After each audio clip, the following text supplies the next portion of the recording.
Hey, well, again, if we haven't had the chance to meet, man, it is so good to be here at RPYA. Years ago now, because according to Cody Reese, I'm incredibly old. Years ago, I actually met my now wife in this ministry years and years ago. And here's a photo, I think, on the screen of us with our dog. I know. And so that's my wife, Bree. This is us just modeling it up for Christmas cards. And then there's our dog, Bear, which I have a better photo of him, which will just make your heart melt. I know. I'm offended that none of you went like that when you saw me, but it's fine. A couple things about me. Man, I love RPYA. This is an amazing ministry that is really designed for community. So if it's your first time joining us tonight at RPYA, we are excited that you guys are here. We've been in this series over the last summer, over the last few weeks, called Living and Active. And in this series, we've been really taking a step back and just looking at how God's word is alive and it's active. It's living. That when we open up God's word, the Bible, things happen. When we open up the Bible, our hearts are transformed. We become more like Jesus. So I don't know about your background. I don't know about your story, but so many of us come into church with so much baggage. We come with so many different mixed emotions of what we view church to be like, what we view the Bible, who we think Jesus is. And I don't know about you, but maybe some of you are in this room and you are over here on this side, that you love Jesus. You maybe grew up in an environment where Jesus was just taught really well to you and you have a personal relationship with Jesus. Others of you are maybe kind of more in the middle, where you're here because maybe a girl invited you and you're like, let's see what happens. Or maybe you're here because you're just really trying to change him. It's not going to work, all right? Only Jesus can change him. But maybe you're in the middle and you just still have questions. You're not really sure about this whole Jesus thing, this whole church thing, and you still have a lot of questions. Maybe that's you. And maybe you're all the way over here trying to not step on a light, and you're over here and you would rather be anywhere else. And you're here because a friend invited you and you're just trying to be nice. And maybe you were told you were going to get free food at one point. And maybe that's why you're over here. I don't know where you're at tonight, but hey, I'm excited that you are here. That all of us in this room, we're here for a reason. We're here for a purpose. And in this series, what we've been looking at is that when we open up God's word, the Bible, with humble hearts, and we just ask Jesus, would you reveal yourself? Our hearts are transformed to be more like him. So as we continue this series, I'm going to invite you guys to go ahead and just bow your heads, and we're going to go and pray, and we're going to just continue to invite Jesus to be with us in this time. So King Jesus, we're grateful. We're grateful because you're here. You're present with us. Some of us in this room do not have a relationship with you, but maybe we want to. Others of us, we'd rather be anywhere else right now. Maybe there's so much going on in our lives. Maybe we're dealing with so much anxiety and worry about the next career path, this next job, this next relationship, what school we're going to go to in the fall. But Jesus, when we come before you and we just ask for more of you, you will always show up. So Jesus, would you be with our thoughts? Would you be with our hearts as we open up your word, as we discuss what does it mean to really follow you, to put our trust in you? We ask this all in your name. Amen. Amen. Hey, well, a couple more things about my wife and I, Brie and I, is that we love when we're kind of done with church for the weekend, because Brie also works here at Rocky Peak. When we're kind of done, we like kind of like just to relax, and we like to watch some TV. Anyone watch TV or YouTube? More hands went up for YouTube. Okay, I am old. There it is. But hey, we love to watch this one TV show called This Is Us. Anyone a fan of this show? Anyone have heard of This Is Us before? All right, I am really dating myself. Here we are. But hey, this show is one of those shows when you put it on, you just feel good about yourself. But has anyone ever seen reality TV before? Raise a hand. You ever seen like reality TV show? Anyone a fan of like Survivor? It's not even real. Why do you like that? But Survivor is like probably one of the most popular reality TV shows of all time, which is funny because it's not even like real. One of my personal favorite reality TV shows that I'll go on YouTube once in a while and I'll just watch like clips is Kitchen Nightmares. It's one of my favorite shows, and I really tried to find the best photo of Gordon Ramsay to really like reveal more like, yeah, he's probably about to say something really bad. But it's one of my favorite shows of all time. And apparently in real life, he's actually one of the nicest guys. So he says. But those are a couple of my favorite TV shows. But there's this one TV show that's been around for, I think, over 20 years called The Deadliest Catch. Has anyone ever heard of this show? You've seen clips on YouTube before. All the guys were like, yeah, it's a great show. A bunch of guys on a boat trying not to die while getting crab. It's a good time. Not the disease. The animal. Anyway, it's a wild, wild show. Things get crazy in this show. If you don't know, there's these fishermen, and they're just out in like the Alaskan Ocean and stuff like this, and they're just trying to get all these crabs so that they can like sell them, and it just gets crazy. Let's go to this next image on the screen. This is kind of just like an example of how crazy, you could not pay me enough to do this. This is a wild show. But the reality is that in this show, all these guys that are on these boats, on these giant ships, they are so used to things like this, circumstances like this, where for a lot of them, these epic, crazy waves and these storms are very normal to them.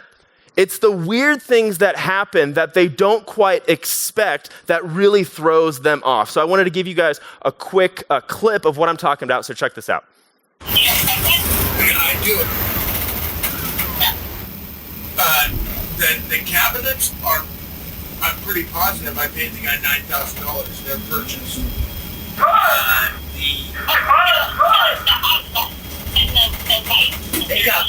There's smoke in the engine room. Smoke in the engine room? Yeah. Where are you going to come right back? Get up, guys. I gotta go. Get away. All right. I got someone right here. Look at the screen. If you see me give you a thumbs up like this, hit the general alarm, okay? Yeah.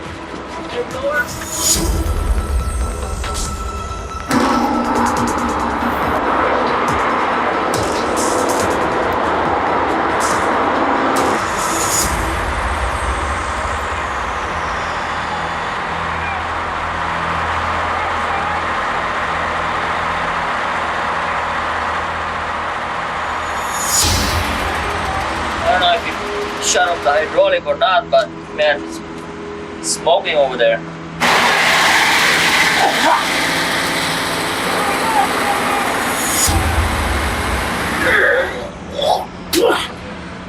Alright. Cody? Well, we gotta get Roger out of that space. And we need the space tested. I've got the crew on it right now. Roger's got it switched over. We definitely have a burn-up air clutch. It's nasty down there. It's a brake, and it engages on a drum, and if it loses the vacuum, it'll sit there and spin and slip, and it's just a burning brake drum. That's what it is, and that's why that smoke is so toxic. Roger right now is stringing out a hose, put water on that clutch to cool it off. That could have been a major fire on this boat. We've got some gear to haul here at about 16 miles, and that engine is out of commission right now. We're on one engine. So I need to find somebody that has a spare clutch out here somewhere. I cut it right before he like threw up into that, so you're welcome. But hey, as you guys see in that one clip of this show, that I don't know about you, but I would be freaking out by just looking at all these storms and these waves around me. But for all of them, they're very calm and collected, and because that's just very normal for them. It's those things that are quite unexpected. When that happens, their whole world seems to fall apart. And I think the reality is, the reason I share that is that I think all of us in this room go through times that we call storms. where life just does not go the way we thought they would. That life seems to be falling apart, that everything's to be falling apart around us, and we feel like there is completely no way out. For some of us in this room, we have storms when it comes to our health. That we thought that maybe we thought we would be incredibly healthy, but as you get older, as I know, maybe your body is not working the way you thought it would. Or maybe for others of us in this room, relationships. That maybe for you, you thought maybe you would be in a relationship by now. Or maybe you thought you would be married by now. Or the one relationship that was going really, really well, it just completely it just ended very poorly. Others of us, maybe we thought that we would be on the right career path by now, that we had a plan once we graduated high school that we're going to go to this college, and then when we graduate from this college, then we're going to get this job, and everything we thought we were going to check those boxes, and as time goes on, it just completely changes. Others of us, maybe we thought we were going to go to this college and whatever happens, some circumstance happens, and our whole lives just change. Maybe you thought you were going to go to Way at college and you ended up going to CSUN or something like that, and your whole life just changed in an instant. I think all of us go through storms. We go through seasons in our lives that we just did not expect to happen. Now, for our time together, I want to quickly define what I am saying as a storm. When I'm using this word storm, this is what I want us to think about. So if you have a note sheet with you, if you have a pen, if you want to take notes, I highly encourage you to do so. But here is your first point that I want you guys to write down. It'll be here on the screen behind me. So a storm is a circumstance that tests or even challenges our trust in Jesus. That all of us, if you call yourself a follower of Jesus, I don't care who you are, all of us find ourselves in storms in our lives where a circumstance happens that is really challenging our trust in Jesus. Maybe it's going so far that it's really challenging your worldview on who Jesus is. That maybe you thought Jesus was this guy over here, but as you're in this incredible storm, Jesus is now completely different than you thought he was. That I think all of us go through storms in our lives.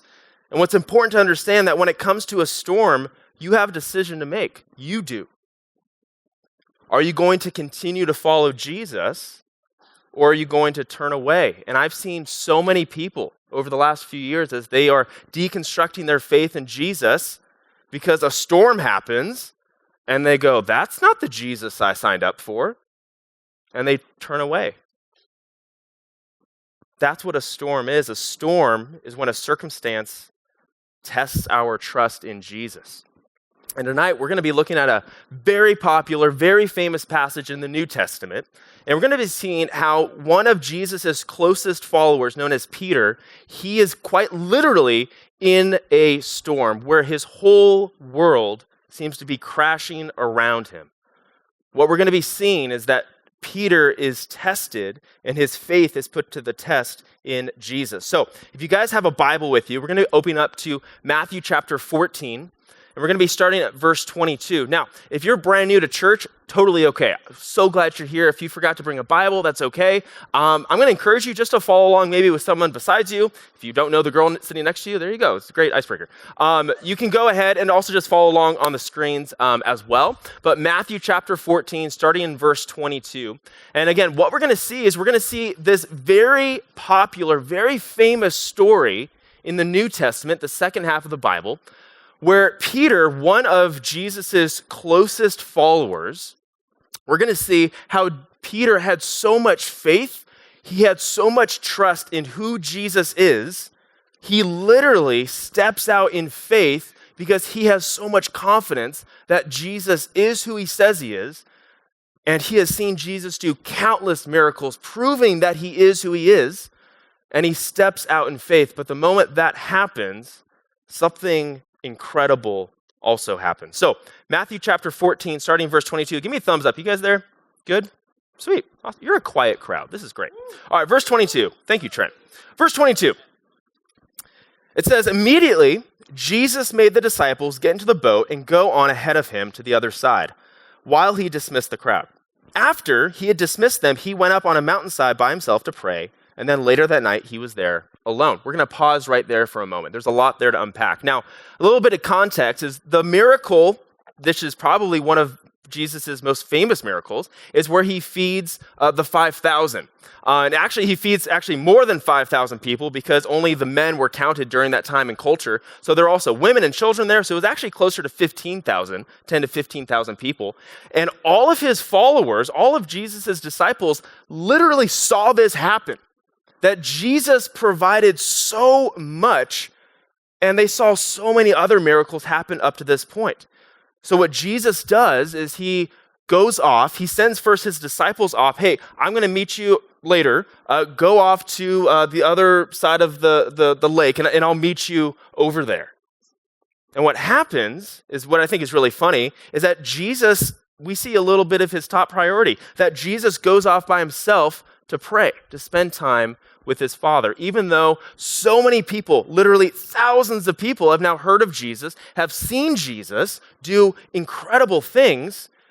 He says, okay, I need time to pray. I need time with my Father. I think Jesus was an introvert, to be honest. He needed time. So he sent off his followers so he could spend time with his Father, and then it continues. So in part 23, later that night, he was there alone, and then the boat was already a considerable distance from the land, buffeted by the waves because the wind was against it.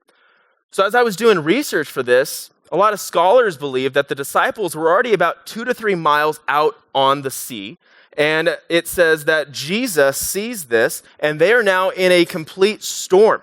I think there's an image on the screen of that, right there. So this isn't, obviously, that's not Peter and James or anything like that, but I want us to kind of picture this in our minds, that there is this incredible storm happening.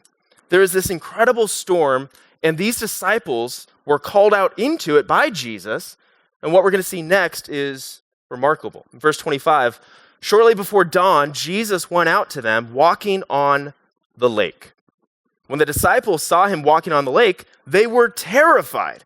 "It's a ghost," they said, and cried out in fear. Now, I want to pause real quickly because if you've grown up in church for a while or if you've been going to church for some time in your life, I think so many of us have either read this story, have heard this story from our grandma or something like that. And I think oftentimes when we go before the Bible and we read these stories that we're familiar with, we kind of forget of how significant some of the situations are. That Jesus is literally walking on water.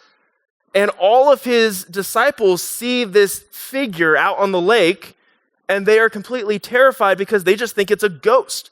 Because up until this moment, they've never seen Jesus walk on water. They've only seen him do, the miracle with the 5,000 plus people and all that stuff, but they've never seen him do this, and this is incredible. And what I found interesting about this is that according to this time, when this is happening, this is actually taking place between 3 a.m. and 6 a.m. Now, as I was doing research for this, some scholars believe that the disciples were actually already out there in the storm for about 9 hours. So they are in complete exhaustion.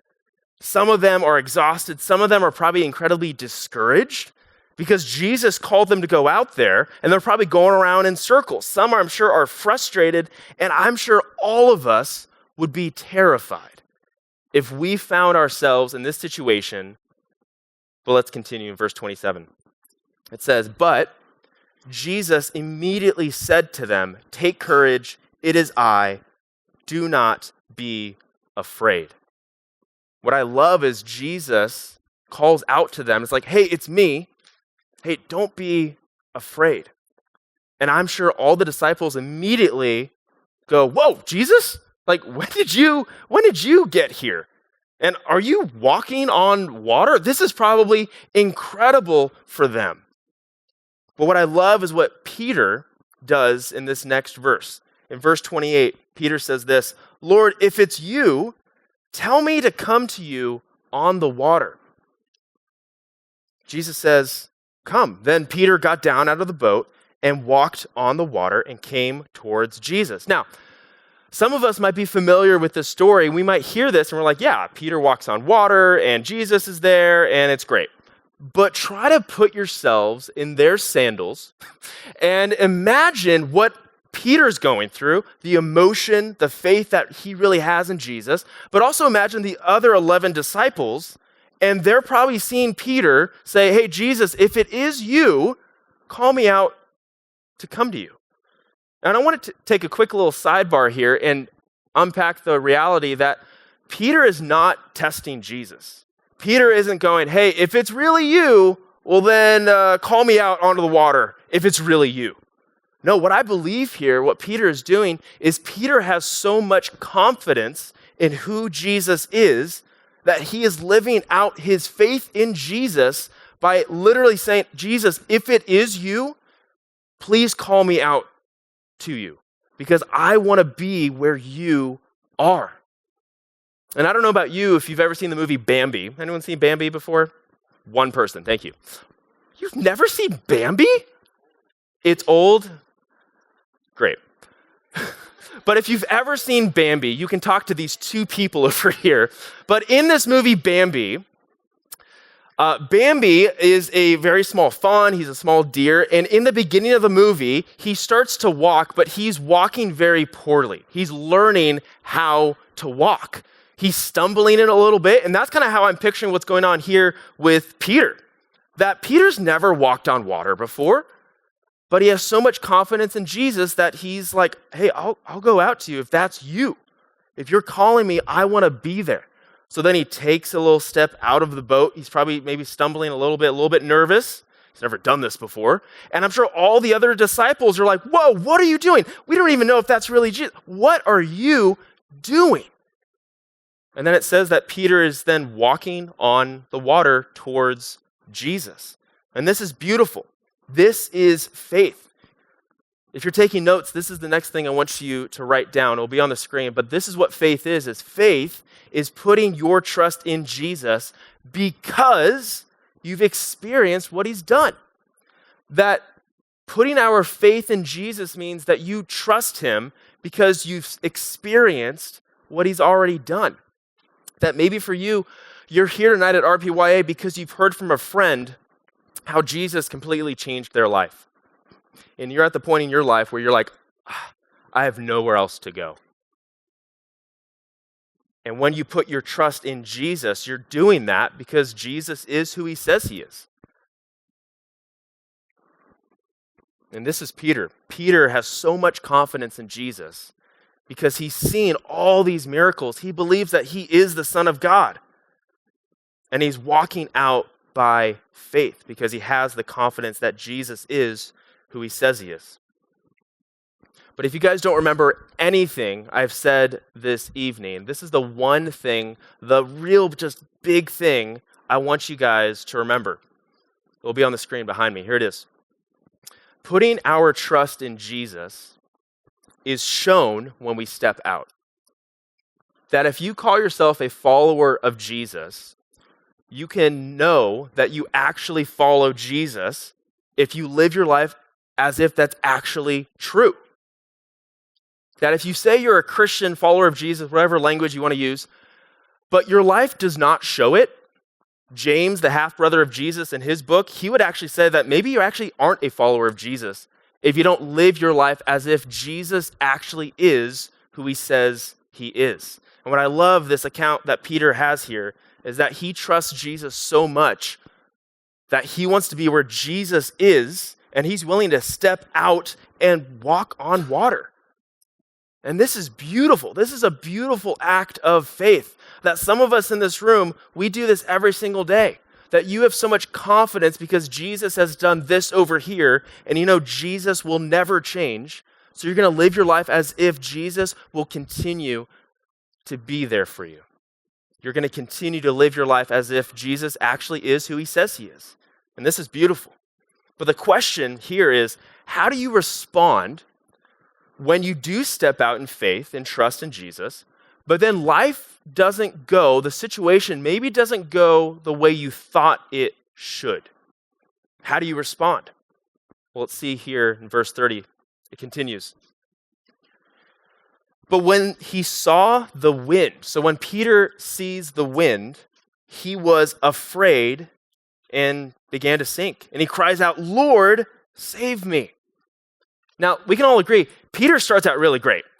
He's like, Jesus, if that is you, call me out because I want to be where you are. So he steps out in faith and he starts walking towards Jesus. And what does he do? He's keeping his eyes on Jesus. But keep in mind, they're in this incredible storm. And what happens next is Peter takes his eyes off of Jesus and starts looking around at the winds and the waves, all these things in his life in that moment that is really just a distraction. And I would assume and guess that Peter begins to go, whoa, there's this huge situation over here. This seems like a big deal right now. But he takes his eyes off of Jesus. Remember, Peter wanted to be out there. So Jesus is like, all right, come out here. And then the moment he takes his eyes off of Jesus, his circumstances change. Peter is now drowning in the water. Great thing. Verse 31, immediately Jesus reached out his hand and caught him. You of little faith, he said, why did you doubt? Now keep in mind, Peter believes Jesus is the Son of God, that Jesus is who he says he is. He's the Messiah, he's the Christ, he is everything the Old Testament talks about. And he walks out by faith, but the moment something happens, a distraction, something that's a lot bigger than he thinks, or a lot bigger of a problem in his mind, he takes his eyes off of Jesus and he begins to sink. But did you catch this? Jesus is one, he's still right there.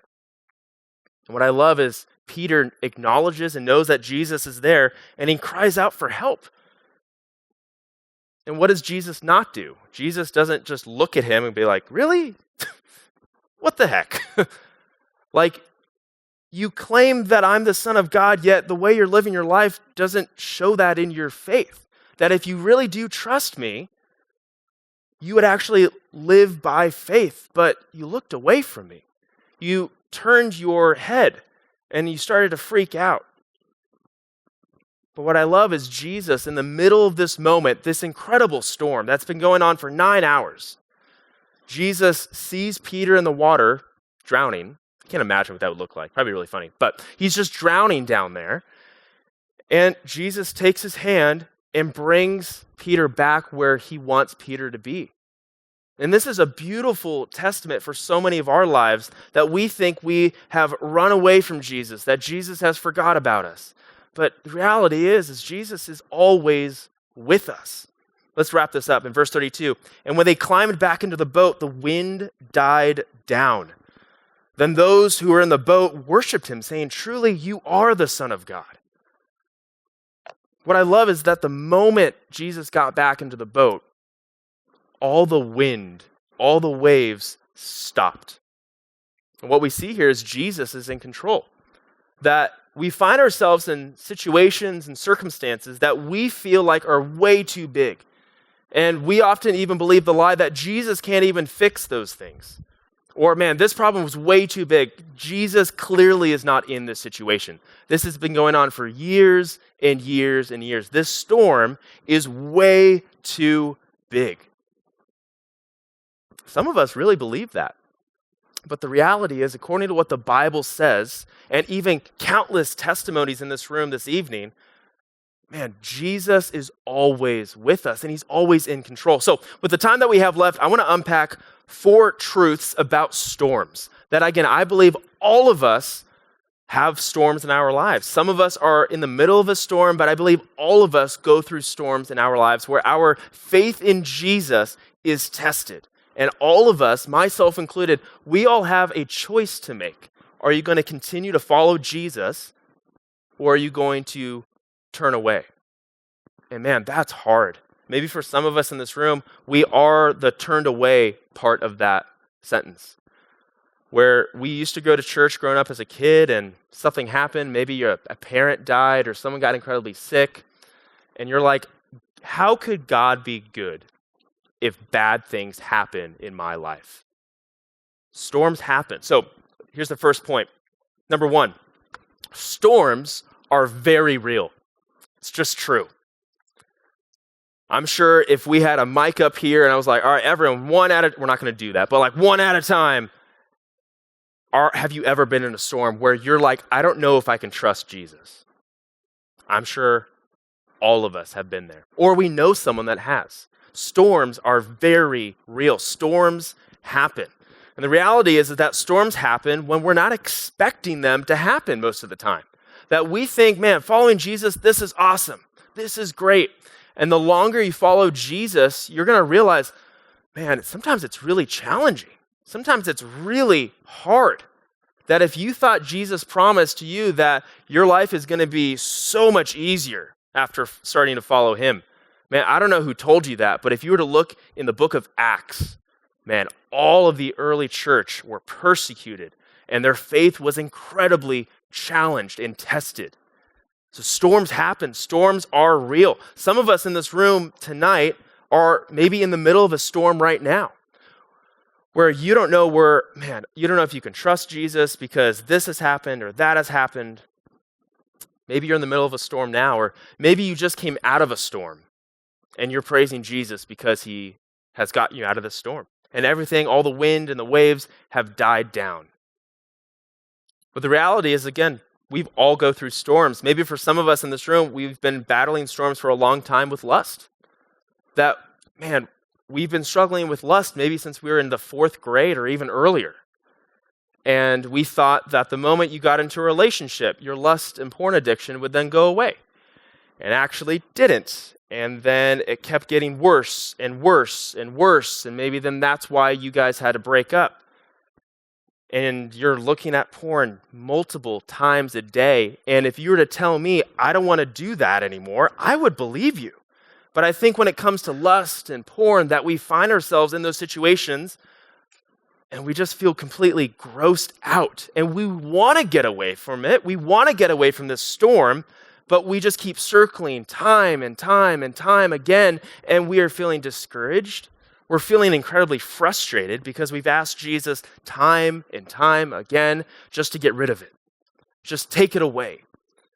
But as we're going to talk about a little bit later, that storms are actually really useful for our walk with Jesus. And I just want to take a quick side note that, hey, if you're struggling with pornography, you're struggling with some type of lust, man, I'm sorry. That is incredibly difficult. But know this, you don't have to struggle with it alone. I'm going to encourage you, if you're a part of a life group here at RPYA or Rocky Peak, invite someone into it, someone you trust and someone that loves Jesus. And if you can, someone that's already been through that storm with you. Bring it out into the light. The worst thing you can do when it comes to pornography and lust is to keep it in. And I think sometimes we keep it in because we believe the lie that if we share it with people, they're going to shame us and make us feel guilty and make us feel so much more terrible than we already do. But that's a complete lie. The Bible actually says that, hey, if you expose anything to light, man, Jesus is going to do his best work, but we have to be honest with ourselves. So if you're struggling with that, man, I feel for you. Please talk with someone. Talk with maybe the prayer corner. Talk with someone in leadership here at Rocky Peak or RPYA. Please talk with someone because you probably feel like you are in this deep, dark pit and you've been working since you were 11 years old trying to get out of it. But as you continue to try to do it on your own strength, you're actually just digging deeper and deeper and deeper. And you're just going before people and be like, everything's fine, I'm okay. But you're not. And it's weighing you down. And maybe that's the storm that you're in. Maybe for others of us in this room, we're in a storm and it's just an eating disorder. That maybe for some of us, when we look at ourselves in the mirror, we're like, it's not good. And maybe for you, you feel like you're too skinny or too big. And all your friends are like, what are you talking about? And you just believe the lie that you're not good enough. And that's the storm that you're in.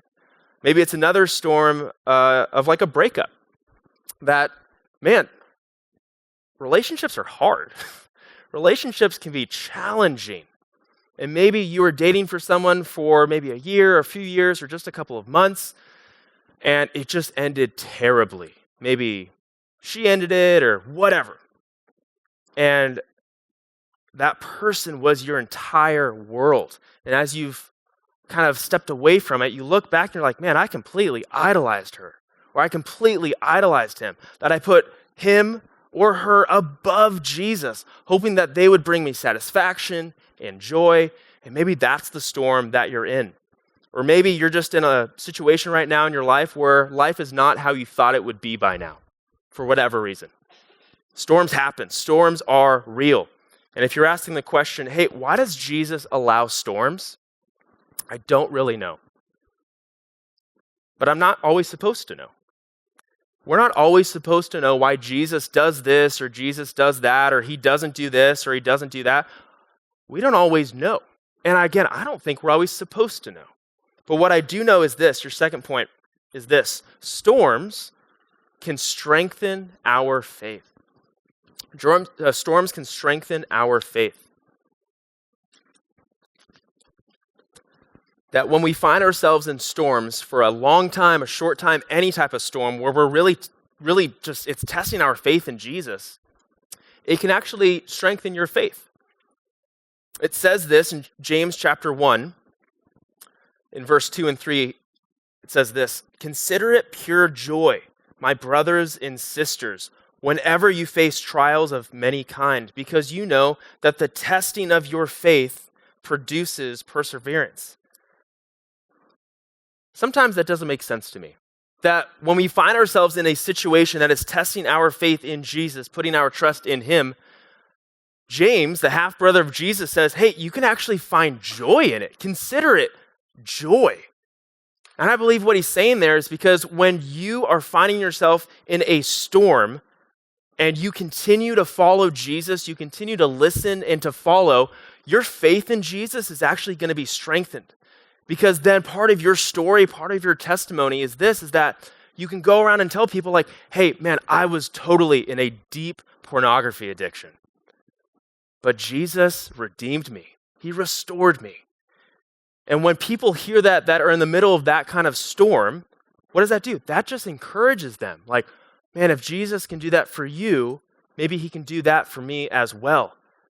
And that strengthens our faith, our trust in Jesus. And when your faith is strengthened, then you will become a mature follower of Jesus, someone that completely depends on him.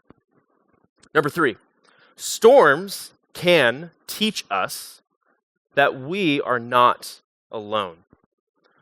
Storms can teach us that we are not alone. Now, I wrestled with that word teach and then the word remind. That I think for some of us in this room, storms definitely remind us that we are not alone, because maybe wherever you're at with your story with Jesus, with your walk, like you know you're never alone. Maybe because that's what you learned growing up at Rocky Peak or at church, or maybe just from personal experience, you know Jesus is always with you. But notice, Jesus oftentimes will allow storms to happen so that our trust in him is strengthened. And it also really does teach us that we're not alone, that Jesus is there, that we can rely and we can depend on him. It says this in Psalm 23, verse 4, very famous verse. It says this. David, who wrote this, says, "Even though I walk through the valley of the shadow of death." That is intense. When you're in a situation in your life and you literally feel like there is no way out, every step you take, everywhere around you look, you just feel like if you take one more step, you feel like you're just going to die. You feel like you're just going to maybe explode, or your life is just going to crash around you. And you feel like you are just completely alone. This verse has helped me so many times. Even though you are in that valley, I will fear no evil. For you, talking about God, for you are with me. Your rod and your staff, they comfort me. Remember this, that this verse is highlighting the fact that you're in the valley of the shadow of death. You're there. But Jesus is also there. We're not in any situation like that ever alone. That storms remind us, can teach us that we are not alone.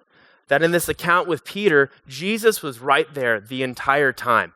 And the moment Jesus got back into the boat, all the storm, all the waves just stopped. And I think sometimes we find ourselves in those situations where we're in a deep, dark pit, we are drowning, we're sinking down, and we want Jesus just to stop it. But we need to take our hand out that Jesus is extending to us and to go back to Jesus, and then he's going to calm the storms. But we have to go to him. We have to step out by faith and put our trust in him. Which leads to number 4. Even in storms, Jesus is king. Even in storms, even when in circumstances in your life where you feel like there is no way out, you feel like Jesus has completely abandoned you, you feel like everything you thought about Jesus, everything you were taught about Jesus is just a complete lie, and you go, man, I don't even want to be a part of that anymore. Jesus is still king, whether or not you feel that, you believe that. Jesus is always there, and he is ruling over everything. Like the story that we saw with Peter and Jesus and the disciples, Jesus completely calmed the storm. That he has that ability to stop the wind and the waves. So why wouldn't he be able then to stop the storm that you're in? That Jesus puts us in these situations to really rely on him and trust in him. And I think oftentimes when we find ourselves in storms, we might think that Jesus is just surprised that you got there. He's just like, how did you even do that? How did you even find yourself in this situation? That's crazy. I think oftentimes we think Jesus is surprised by the situations we find ourselves in, but the reality is Jesus is not surprised. Jesus knows exactly what's going on. And we need to trust that he is who he says he is, and we need to really trust that he is king. He is ruler. And when we find ourselves in storms, man, Jesus really shows up, and it's awesome. It says this in Isaiah 55:8, a passage that's really been on my heart the last few years, just my one-on-one time with Jesus. It says this, "For my thoughts are not like your thoughts. Neither are your ways my ways, declares the Lord." I'm going to read it one last time. "For my thoughts are not like your thoughts, nothing like the way you think. Neither are your ways my ways." The way you do life is nothing like the way God does it. And I think oftentimes we need to align our minds and our hearts and our actions with how God thinks and how God acts. That I think so many times we get caught up in the world around us and the culture around us, and we start to think like the culture rather than thinking biblically and thinking like Jesus. For example, we got this election coming up in November. Don't know if you've heard about it, but it's going to get crazy. Now, I don't really care what side you're on. If you're liberal, conservative, the Green Party, I don't care where you are. But here's the thing, that so many times when it comes to an election, for example, a storm happens. That as a nation, a storm occurs and it gets crazy. And as followers of Jesus, we begin to sometimes think like the culture around us. And our actions actually don't align with the way Jesus has called us to love people, to encourage, to build up people. It actually looks more like the culture around us. So when it comes to this verse in Isaiah, this is so important. That when you find yourself in a storm, do you actually believe Jesus is king? Do you actually try to live your life and align your thoughts, the way you talk, the way you act around people? Do you try to align that with how God has called you to live? Do you believe Jesus actually is king? Do you believe that he is the Son of God? Do you believe that he is who he says he is? Because if that's all true, that you do believe that, then your life really should show that. Not because that means then you're going to be in like awesome relationship with Jesus because you're doing this and this and that. Like we can't earn Jesus's approval because Jesus is God and we are not. We need to completely rely on him in every aspect of our lives. But do you believe that Jesus is king even in a storm in your life? I have a question for you guys. It's a key question as we kind of wrap up this time together. It'll be here on the screen and I'll talk about it. So when it comes to storms in your life, how do you respond to storms? How do you respond to a storm? that for so many of us, we respond in a way that's really God-honoring, and we really try to think biblically, and we really try to live our lives that's reflecting Jesus. But man, we find ourselves in these situations, and a storm comes up, and we completely forget everything Jesus has taught us, Jesus is calling us to, for whatever reason. And I think how we respond to this question and how we respond to storms in our lives really then shows the level of maturity we are as followers of Jesus. That some of us in this room think, man, I know the Bible really, really well. I know all these verses. I know everything from the Torah, and you know everything all about the Bible, and that's awesome. Good for you. But the way you live your life just doesn't show that you follow Jesus. That when you respond to a storm, you get really frustrated and mad, and you start pointing fingers at other people, and you start putting the blame on other people, and you just get really upset.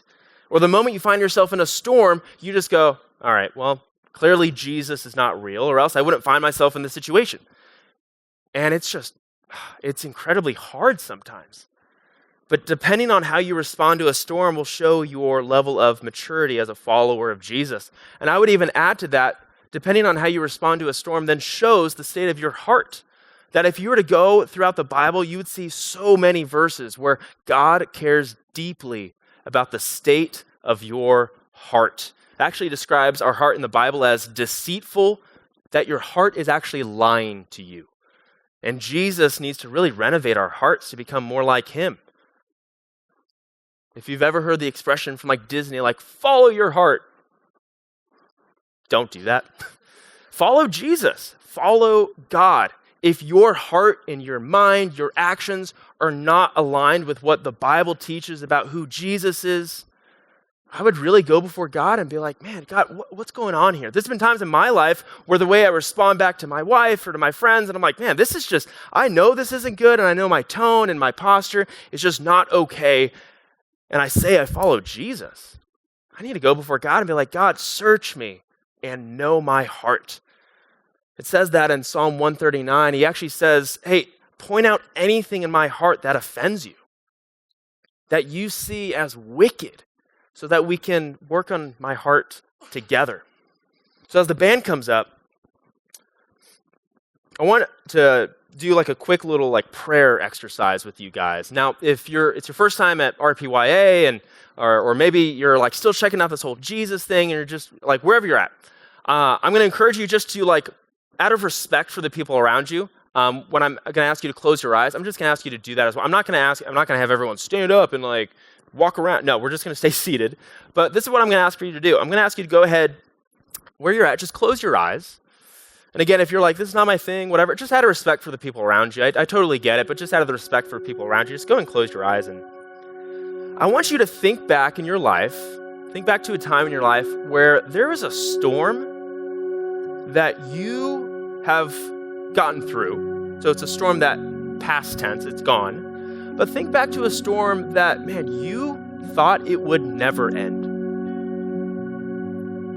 Maybe it was a lust addiction to porn. Maybe it was an eating disorder. Maybe it was just a situation that you have not even fully processed, but all you know, something happened and it's no longer a problem. Think back to a storm like that. And I want you to just ask under your breath or in your head, just ask Jesus this simple prayer. Jesus, in that storm, where were you? Because, like we talked about, we all know that when we find ourselves in these storms, Jesus is there, and he's using these storms to shape us, to mold us, to become more like him, even if they're incredibly difficult. So ask that simple prayer with that storm, Jesus, where were you? And as you're sitting there, pondering, thinking about that, I'm sure there's countless stories where you've looked back to a storm in your life, coming out of it, and you can be like, man, Jesus is there the whole time. He was shepherding me. He was guiding me through this dark valley, through the valley of the shadow of death, where I thought there was no way out, but he was there. So think about that. Ask Jesus, hey, where were you? I've heard stories from people where they've gone before Jesus through this prayer exercise and just asked Jesus, hey, where were you? Not in a way of like, Jesus, where were you? Just simply like, Jesus, you saved me, you redeemed me from that situation. Where were you in that moment? And I've heard stories where they actually get a vision and they see Jesus off in the corner in a chair, just sitting there smiling. Knowing that he's in control, knowing that the worries and fears and anxiety that we're dealing with, he's just smiling because he's like, hey, I got you. I'm in control. So Jesus, we just ask in this time, as we head into this last song of worship, if any of us in this room are still asking that question, where were you? Jesus, I just ask that you would reveal yourself in those situations. Maybe for some of us in this room here tonight, we are still in a storm that we are still battling, and we're actually trying to battle it on our own. And we haven't invited you into the storm yet because we're afraid. We're afraid of what might happen and what might not happen. But Jesus, I just ask that, man, would you just be with everyone in these storms? Would you very clearly just reveal yourself? Would you just have a gentle whisper, a gentle thought that's, hey, I'm still there. So Jesus, we're grateful that as you call us out onto the waters, as you call us out to following you, we can have the confidence because you are who you say you are. You are always with us. You're for us. You want to change us from the inside out. Jesus, would you help us have the confidence and the faith to trust you, that when you call us into these seasons of our lives that are incredibly painful, incredibly difficult, would you remind us that you're always there? Because Jesus, you're good, you're holy, your name is above every name. And it's in your name we all said, amen.